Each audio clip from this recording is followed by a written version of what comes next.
pagpapantay ng lahat. And again, would like to say thank you to each and everybody, lahat ng mga kapamilya, kaibigan natin na nandito pa rin sa mga oras na ito. Maraming salamat po. But I guess, meron pa siguro tayong isa pa. Baka meron pa kayong mga tropa dyan, yung pinaka-closest sa inyo na for the last one na lang, kahit for the last, yung mga tropang closest ninyo dyan. Bojo. Ayan, asan si Bojo? Ayan. Bojo, dali ka dito, Bojo. Ayan, palakpakan naman natin si Bojo. Ayan. This will be for the last message of the night. Come on over here, sir. Ayun. There you go, sir. Oo. Nung nakita ko si Bojo, feeling ko magkapantay lang lahat. Eh. Oo, ayan. Bojo, ito na. Anong message mo para sa couple?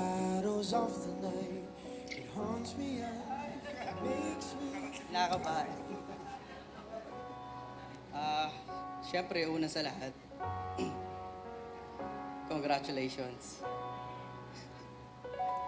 Pinakuubaya na namin sa'yo si Pado. Si Pado, mahilig mga utos yan. Matigas din ulo niyan. Pero palagi naman siyang tama, kaya... Mahiyak lang ako. Hindi kasi nung bata pa ako, uy, may asawa na ako. Si Pado yung parang kuya ko. Siya yung lagi kong kasama.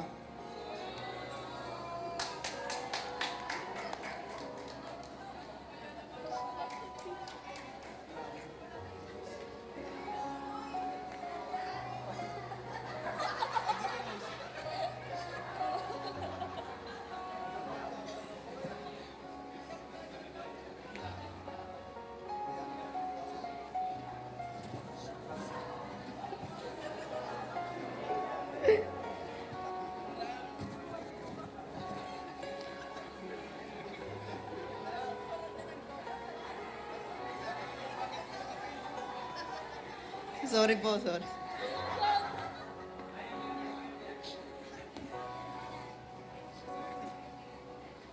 Hindi kasi dati lagi talaga kami magkasama. Nagdodota, naglolol. Hindi na pumapasok sa school. Si Pado nga, ilang taon ka ba sa college? 5 years? 6 years?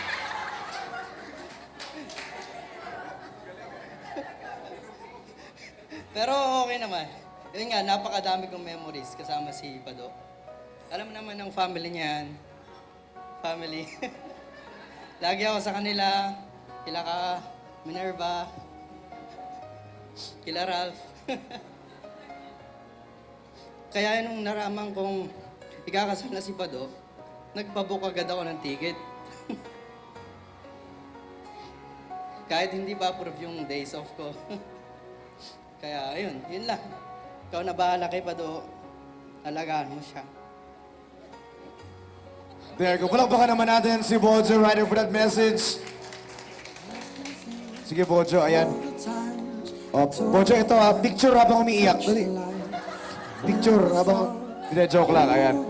Sige, Bojo, harap ka sa kanila. Ayan, together with the couple. Ayan. Ito talaga kapatid ko. Okay. Alright, here we go. Ang laki na nung anak nila, no? Ay, hindi ba? Dahil joke lang. Pinapatawa ko lang kayo, mga kaibigan. There you go.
Depende.